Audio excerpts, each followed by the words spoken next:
할렐루야, 아멘. 대림절의 새벽 베들레헴을 향해 마음의 방향을 고정하고 또 기도의 불을 밝히며 주님 앞으로 올라오신 모든 성도님들을 주님의 이름으로 환영하고 축복합니다. 혹시 이 초를 아직 켜지 않으신 분이 있으신가요? 켜지 않으신 분은 그 밑에를 보시면 이제 그 온오프 스위치가 있는데 켜시고 앞에다 두시고 우리 예배 드리도록 하겠습니다. 혹시 못 받으신 분 계신가요? 네, 못 받으신 분은 이거를 켜시고 우리 함께 예배 드리도록 하겠습니다. 온라인으로 지금 예배 드리시는 분들은 이게 뭔가 하실 텐데 내일은 여러분 집에서 드리지 마시고 이제 베델의 전에 오셔서 우리 다 함께 이 초의 불을 밝히면서 또 귀한 은혜의 시간을 나눴으면 좋겠습니다. 우리가 함께 부른 찬송가 128장을 보면은 참 평화로운 곡이죠. 그리고 단순합니다. 13세기에서 14세기경부터 불려오던 폴란드의 오래된 전통 캐롤이라고 해요. 1절은 이렇게 시작을 합니다. 거룩하신 주님 마구간에 나셨네. 이 가사 안에는 엄청난 충돌이 있습니다. 거룩하신 주님과 마구간은 사실 잘 어울리지 않는 단어이죠. 마구간은 어떤 곳입니까? 지푸라기 날리고 짐승의 배설물의 냄새가 나고 비천한 곳입니다. 화려한 왕궁이나 거룩한 성전과는 거리가 먼 장소이죠. 어제 새벽 기도회 때 우리는 예수님의 그 마구간에 정말 그 유대인들의 전통 가옥 구조를 통해서 어떤 곳이었는지 알았습니다. 그 마구간은 또한 경계가 갈라지는 또한 장소였죠. 이 찬송은 그 누추한 마구간 그리고 경계선이 확실하게 그어진 그 공간에 오신 거룩하신 주님을 고백합니다. 그렇다면 마구간은 거룩한 곳이 되었을까요? 여전히 짐승의 냄새가 나고 비천한 곳에 주님이 오셨습니다. 여러분 어떻게 생각하십니까? 그곳이 거룩한 곳이 되었을까요? 아니면 여전히 비천하고 냄새가 나며 부정한 곳이었을까요? 어떤 곳이 되었을까? 여러분 한번 곰곰이 생각해 보십시오. 우리들의 시선과 또 우리들의 그 후각은 그곳이 여전히 비천한 곳이고 냄새나는 곳이고 부정한 것처럼 보이지만 우리는 고백합니다. 주님이 계신 곳이 거룩한 곳이 됨을. 주님이 계신 곳이 구별된 곳이 됨을 우리는 고백하죠. 우리가 성전을 짓고 또 구별된 공간에서 예배를 드리지만 하나님이 이곳에 계시지 않는다면 이곳은 더 이상 거룩한 곳이 되지 못합니다. 즉 거룩한 곳이란 하나님이 인지하셔서 세상과는 구별된 하나님의 영역이 되는 곳, 그곳이 바로 거룩의 영역이다라고 할 수 있어요. 그래서 그곳에 왕이신 주님이 누워 계시기에 그 비천한 장소가 세상에서 가장 거룩한 성소가 된 것입니다. 이사야 52장의 배경이 되는 예루살렘은 당시 철저하게 폐허가 된 상황이었습니다. 바벨론 군대가 휩쓸고 지나간 자리, 성벽은 무너졌습니다. 성전은 불탔습니다. 그리고 백성들은 포로로 잡혀갔습니다. 이들의 삶의 구심점이었던 성전이 무너지고 또 예배를 드릴 많은 사람들이 포로로 잡혀간 그런 현실, 어떻게 보면은 마구간보다 더 처참한 황폐한 곳이 되어버린 것이죠. 사람들은 이제 끝났다, 하나님은 없다라며 절망하기 시작합니다. 그런데 하나님은 오늘 선지자를 통해 그 폐허를 향해 명령하십니다. 너 예루살렘의 황폐한 곳들아 기쁜 소리를 내어 노래할지어다 라고 말씀하고 있어요. 어떻게 폐허가 노래할 수 있을까요? 어떻게 폐허가 기뻐할 수 있을까요? 이유는 단 하나입니다. 마구간에 아기 예수님이 오셨듯 그 폐허 속에 통치자이신 하나님이 계시기 때문입니다. 오늘 이 시간 인생이 무너진 곳을 끌어안고 나오신 분이 계십니까? 내 인생의 그 황폐함을 바라보고 계신 우리 성도님들이 계십니까? 주님이 그곳에 찾아오실 때 우리의 탄식이 노래로 변화되게 되는 줄 오늘 말씀을 통해 확인하며 또한 그 하나님의 은혜를 구하며 나아가는 저와 여러분들이 되길 간절히 소망합니다. 오늘 본문 6절 말씀을 깊이 들여다보면 하나님께서 당신의 백성을 향해 얼마나 간절한 마음을 품고 계신지를 우리가 알게 됩니다. 하나님은 그러므로 내 백성은 내 이름을 알리라 라고 말씀합니다. 히브리어로 안다라고 하는 이 아다라는 단어는 단순히 책에서 읽어 지식적으로 아는 것이 아닙니다. 부부가 서로를 깊이 알듯이 삶의 체험을 통해 뼈저리게 깨닫는 관계적인 지식을 의미합니다. 그런데 하나님은 언제 당신의 이름을 알게 된다고 말씀하십니까? 우리가 읽지는 않았지만 5절 말씀을 보면 이렇게 말씀합니다. 그러므로 이제 여호와께서 말씀하시되 내 백성이 까닭없이 잡혀갔으니 내가 여기서 어떻게 하랴. 여호와께서 말씀하시되 그들을 관할하는 자들이 떠들며 내 이름을 항상 종일토록 더럽히도다. 즉 고난과 시련의 상황, 하나님의 이름이 망령되이 일컬어지는 세상의 악이 가득한 그 상황에서 하나님은 내 백성은 내 이름을 알게 될 것이다 라고 말씀하고 있습니다. 바벨론 포로 생활을 하던 이스라엘 백성들은 철저히 버려졌다고 느낀 이들도 있었음을 또한 우리가 예스겔 37장 11절 말씀을 보면 알게 되는데요. 이렇게 말씀합니다. 인자야, 이 뼈들은 이스라엘 온 족속이라. 그들이 이르기를 우리의 뼈가 말랐고 우리의 소망이 없어졌으니 우리는 다 멸절되었다 하느니라 라고 말씀합니다. 에레미야 선지자를 통해 희망의 편지가 도달했음에도 불구하고 자신들의 그 끝을 이야기하는 많은 백성들의 탄식을 하나님의 에스겔서를 통해 남겨두셨습니다. 매일 아침 눈을 뜨면 보이는 것이 이방의 신전이었습니다. 그리고 때가 되면 성전에 올라 하나님을 예배했던 그 모든 일상들이 무너졌습니다. 성전이 없어졌고 그리고 바벨론에서부터 이제 예루살렘에까지 이르는 모든 길들이 막혀졌습니다. 왜냐하면 그들은 포로의 신분이었기 때문에 그렇습니다. 그들의 기도는 허공을 치는 것 같았고 하나님의 침묵은 길어졌습니다. 그러나 그 절대적인 절망의 순간 하나님은 침묵을 깨고 말씀하시는 겁니다. 그날에는 말하는 자가 나인 줄 알리라. 내가 여기 있느니라 라고 말씀합니다. 사랑하는 성도 여러분, 내가 여기 있느니라 라고 하는 선언은 황폐한 땅 한가운데 있던 많은 이들에게 큰 위로가 되었습니다. 가슴을 뛰게 하는 하나님의 말씀이었습니다. 우리가 인생의 밑바닥에 떨어져 하나님은 어디 계십니까? 라고 울부짖을 때 하나님은 저 멀리 하늘 꼭대기에 앉아 구경하시는 분이 아니라는 거죠. 하나님은 우리의 고통 그 한복판 가장 냄새나고 비천한 자리에 내려오셔서 나를 알게 되리라. 내가 여기 있느니라 라고 하십니다. 우리가 불렀던 찬송가 128장의 고백처럼 가장 낮고 천한 마구간도 같은 내 인생에 주님이 오신 것이죠. 우리가 하나님을 가장 깊이 만나는 순간은 아이러니하게도 모든 것이 무너내린 폐허 위입니다. 그리고 아무것도 기댈 곳 없는 그 광야에서 우리는 하나님을 더 깊이 만나게 되는 것이죠.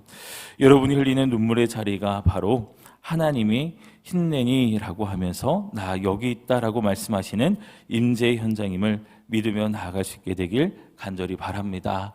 그리고 내가 여기 있다라고 번역된 히브리어 힘내니라고 하는 것은 나를 보라라는 의미도 있어요. 여기 계시기 때문에 우리가 하나님을 보는 거다라고 하는 겁니다. 보이지 않는 하나님을 어떻게 봅니까? 라는 질문을 하실 겁니다. 구유의 아기로 오신 예수 그리스도를 그 시간 곁에 있던 사람들이 볼 수 있었던 것처럼 다시 오실 주님을 우리가 마지막 날 보고 만나며 영원히 함께 사는 시간이 시작된다라고 하는 것이죠. 그런데 그때까지 우리는 하나님을 못 만날까요? 우리는 보지 못할까요? 아닙니다. 우리는 말씀 속에서 하나님을 보고 만나며 영접하며 살아가고 있는 것이죠. 여러분, 주님이 말씀하십니다. 내가 여기 있느니라 그러니 보라. 주님이 스스로를 드러내신 예수 그리스도로 하나님 당신을 보여주셨고 또한 말씀이신 주님은 오늘 우리와 말씀으로 함께 호흡하고 계시는 줄 믿습니다. 고난의 한복판 황폐한 땅 위에 서게 될 때 여러분 곁에 오셔서 내가 여기 있다 그러니 보라 하시는 하나님의 세미한 음성이 저와 여러분들의 귓가에 들려지게 되길 간절히 소망합니다. 이제 하갈이 집에서 쫓겨나서 이스마엘을 화살 한바탕 거리를 두고선 울고 있었습니다. 이제 아이에게 줄 물이 없어서 죽어가는 자신의 아들을 바라보며 목 놓아 울 수밖에 없었던 그 한 여인에게 하나님의 사자가 찾아옵니다. 그리고 내가 너와 함께 있다 말씀하시면서 눈을 들어 옆에 있는 샘물을 보고 그곳에서 물을 길어다가 아들을 먹이라 라고 하나님은 말씀하셔요. 우리는 늘 문제만 바라보느라 하나님의 음성을 듣지 못하고 늘 문제만 바라보느라 내 바로 옆에 있는 샘물을 놓칠 때가 참 많다라고 하는 거예요. 이미 주님은 우리들의 마음 한복판에 오신 줄 믿습니다. 저와 여러분은 주님이 거하시는 성전 거룩한 그 곳에서 살아가고 있는 줄 믿습니다. 주님이 계시는 그곳, 사람들이 보기에는 여전히 냄새나고 비천한 곳이지만 그곳이 바로 주님이 함께 하시는 성전이요, 주님이 함께 하심으로 그곳이 정결하게 되고, 또한 주님이 함께 하심으로 그것이 생명을 삭히는 모든 것의 시작이 됨을 믿습니다. 오늘 하루도 저와 여러분이 바로 그런 삶으로 살아가고 있음을 바라보며 주님을 내 삶의 중심에 모시고 살아가는 저와 여러분들이 되길 주님의 이름으로 축원을 드립니다. 하나님의 임재를 경험한 자들의 시선은 이제 산을 넘는 한 전령에게로 향합니다. 오늘 7절 말씀을 보면 좋은 소식을 전하며 평화를 공포하며 복된 좋은 소식을 가져오며 구원을 공포하는 자의 발이 어찌 그리 아름다운가라는 그 말씀을 담고 있죠. 고대 전쟁에서 전령의 역할은 국가의 운명을 좌우하기도 하는 굉장히 중요한 역할이었습니다.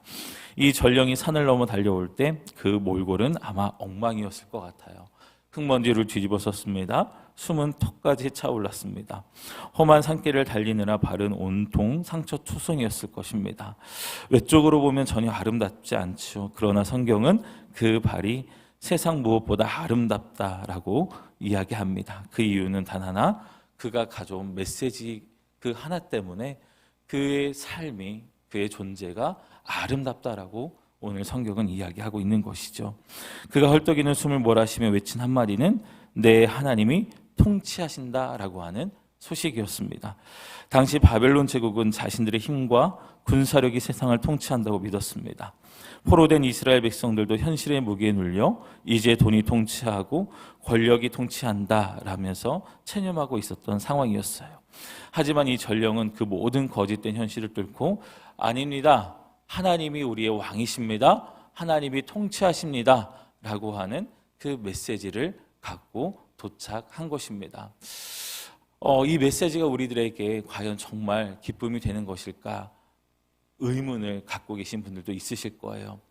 그런데 우리가 이 당시 바벨론 포로에 잡혀 있던 그 이스라엘 민족의 입장에서 보면 이 소식은 어마어마한 구원의 메시지였습니다.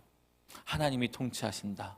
바벨론 왕이 통치하는 것이 아니라, 아수르의 왕이 통치하는 것이 아니라, 이 세상 왕이 우리를 통치하시는 것이 아니라 우리를 지으시고 우리를 애굽에서 구원해내신 하나님이 우리를 통치하신다라고 하는 그 소식이 다시금 그들의 가슴을 뛰게 만드는 또한 구원의 소식이 되었다라고 하는 것이죠.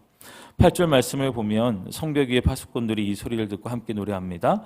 그들은 눈과 눈을 마주 보듯이 하나님이 시온으로 돌아오심을 목격합니다. 이것은 희미한 추측이 아니라 너무나 명백한 현실의 목격을 의미하고 있어요. 오늘 우리에게 필요한 것이 바로 이 외침입니다. 세상은 끊임없이 우리에게 절망적인 뉴스를 쏟아냅니다. 경제가 어렵고 미래가 없다고 말합니다.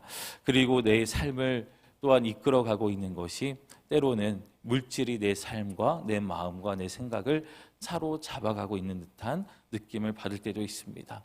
그럴 때 여러분, 오늘 이 전령이 가지고 온 소식, 하나님이 통치하신다라고 하는 이 소식이 저와 여러분에게 무거운 소식이 아니라 기쁨의 소식이 되길 주님의 이름으로 축원을 드립니다. 그러면서 오늘 이런 고백으로 나갈 수 있었으면 좋겠어요. 내 가정의 주인은 하나님이시다. 내 사업과 자녀의 앞길을 하나님이 통치하신다. 나의 삶을 하나님이 통치하신다. 이 나라와 또한 이 세계를, 이 열방을 하나님이 통치하고 계신다라고 하는 이 진리를 선포하면서 우리 안에 어둠을 물러가게 하고 내 인생의 주님을 하나님으로 온전히 고백하는 복된 하루가 되길 간절히 소망합니다.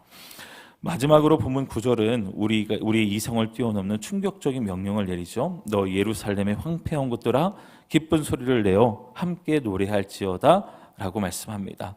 여기에서 황폐한 곳이란 히브리어로 호르보트라고 하는데요, 완전히 무너져 내린 폐허를 뜻합니다. 건물이 서 있어야 노래를 하고 사람이 살아야 축제를 열죠. 그런데 하나님은 잿더미가 된 폐허, 아무것도 남지 않는 절망의 땅을 향하여 지금 당장 노래를 시작하라라고 말씀합니다. 모든 상황이 다 갖추어져서 노래를 부를 수 있다라고 생각하던 이들에게 아니다. 바벨론의 포로로 잡혀있는 그 순간 너희들은 노래할 수 있다. 너희들은 기도의 무릎으로 나아갈 수 있다. 나를 향한 예배를 드릴 수 있다라고 주님은 말씀하시는 거예요. 주님은 에스겔 선지자를 통해 그 약속을 주셨거든요. 너희들이 바벨론의 포로로 잡혀간다 할지라도 내가 그곳에서 너희들의 성전이 되어줄 것이다. 할렐루야. 그 이야기를 하셨습니다. 성전이 무너졌다고 너희들의 모든 삶이 무너졌다라고 생각하지 말아라. 내가 너희들의 성전이 되어줄 것이다. 그러니 예배를 멈추지 말라라고 하는 것입니다. 우리가 다니엘을 보면 그는 매일 3번의 시간을 정하여 예루살렘을 향해 기도합니다. 그리고 그 기도를 하나님이 들으셔요. 그 다니엘의 기도의 무릎을 꿇은 그 방이, 작은 창이 난 방이 그에게는 하나님이 임하시는 성전이었고 하나님의 눈길과 마음이 머무는 성전이 되었습니다. 그렇게 우리는 폐허에서 노래할 수 있는 하나님의 사람들이라고 하는 거예요. 그것은 상황의 변화가 아니라 신분의 변화를 고백하는 이들이 누리게 되는 하나님의 큰 은혜입니다. 9절 하반절을 보면 이렇게 말씀하죠. 이는 여호와께서 그의 백성을 위로하셨고 예루살렘을 구속하셨음이라 라고 말씀합니다. 구속은 값을 치르고 되사왔다라고 하는 뜻입니다. 비록 눈에 보이는 성벽은 무너져 있고 성전은 재건되지 않았지만 주님이 우리를 값을 치르고 다시 가져왔기에 우리는 그곳에서 그 폐허에서 노래를 부를 수 있다라고 하는 것이죠. 이것이 바로 기독교의 신비이자 역설입니다. 세상 사람들은 조건이 갖추어야 노래하고 성공해야 웃고 건강해야 감사합니다. 그러나 하나님의 백성은 황폐한 곳에서도 노래합니다. 왜냐? 우리는 구속받은 사람들이기 때문인 줄 믿습니다. 우리는 구원받은 사람들이기 때문에 그렇습니다. 황폐한 곳에서 노래할 수 없다라고 우리가 생각할 때에 우리는 스스로를 부정하는 거예요. 나는 하나님께 구속받지 못했다. 그런데 여러분, 하나님께 구속받은 것을 우리가 기억한다고 한다면 그 황폐한 곳에서 나를 값을 치르고 자녀 삼아주신 주님의 은혜를 고백할 수 있고 그 황폐한 곳에서도 하나님이 친히 성전 되어주신다라는 말씀을 붙들며 기도의 무릎으로 그 시간을 살아가는 사람들이 바로 하나님의 사람들이요 예수님을 만난 주님의 제자들인 줄 믿습니다. 여러분의 삶에 무너진 곳이 있습니까? 실패의 쓴잔을 마신 자리가 있습니까? 그것이 부끄러워 감추고 싶은 마음이 정말 큰 여러분의 삶의 모습들이 있으십니까? 하나님은 바로 그 자리, 실패라고 생각한 자리, 폐허라고 생각한 그 자리 위에서 새로운 회복의 역사를 시작하십니다. 그러니 여러분, 노래를 멈추지 마십시오. 좋은 소식을 전하는 아름다운 발이 되시길 바랍니다. 하나님이 통치하신다. 폐허 같은 나의 그 삶 가운데도 주님은 오셔서 친히 성소가 되어주신다 말씀하셨다. 그곳에서 나는 기도의 무릎을 꿇고 찬송을 올려드리며 내가 구속받은 하나님의 자녀임을 모든 사람들에게 증언하는 아름다운 삶이 될 것이다 라고 선포하며 그 삶을 힘차게 살아가는 저와 여러분들의 삶이 되길 주님의 이름으로 축원을 드립니다. 말씀을 정리합니다. 오늘 우리는 폴란드의 캐럴 찬송가 128장을 통해 마국간이 주님을 모실 때 얼마나 거룩해질 수 있는지를 함께 나눴습니다. 그리고 이사야 말씀을 통해 우리의 인생의 황폐한 폐허도 하나님의 통치가 임하면 노래하는 곳이 되고 또 하나님께 구속받은 은혜를 우리가 기억한다면 그곳에서 우리는 구원을 노래하는 주님의 제자가 된다는 것을 함께 확인했습니다. 신앙은 상황이 좋아져서 웃는 것이 아닙니다. 주님이 여기 계시기 때문에 폐허 속에서도 먼저 노래를 시작하는 것입니다. 폐허 속에서도 노래를 시작하는 사람들, 내가 여기 있다 하신 하나님을 보게 되는 은혜를 누리게 될 줄 믿습니다. 교회의 문을 나서면 다시 치열한 삶의 현실이 여러분을 기다리고 있을 것입니다. 때로는 황폐해 보이는 그곳에서 낙심하지 마십시오. 스스로에게 그리고 세상을 향해 질문하고 선포하시길 바랍니다. 나는 이 폐허만 바라보며 한숨 쉴 것인가? 아니면 이곳에 임하신 왕을 바라보며 노래할 것인가? 구속받은 하나님의 자녀로서의 기쁨을 증언할 것인가? 라고 하는 그 질문 앞에서 정말 폐허 속에서도 노래를 부르고 또한 그 폐허 속에서도 기도의 무릎으로 하나님께 영광 올려드리는 증인들이 되시길 바랍니다. 그리고 그 삶으로 좋은 소식을 전하는 아름다운 발이 되어 정말 우리들의 삶을 통하여 담겨지게 될 하나님의 구원의 메시지가 많은 사람들에게 정말 그 영혼을 살리는 복된 소식으로 들려지게 되길 주님의 이름으로 축원을 드립니다.